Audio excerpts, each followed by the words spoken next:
things that inspire some of my cooking is if I think it has an interesting past. That always interests me, particularly with American cooking.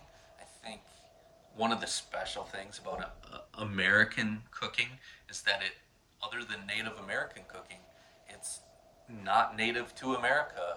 America is this melting pot where different cultures and the foods and recipes from different cultures sort of just came together, and we made this distinct, unique flavor of or regional things that are unique to America. I mean, pizza isn't American, but we really influenced pizza in their Chicago style, New York style. Hamburger started off as a German plate, but really ended up as a street food in New York, and became distinctly American. Apple pie is not does not originate in America, but it's as American as apple pie. So I think the histories behind these foods oftentimes inspire me a little bit.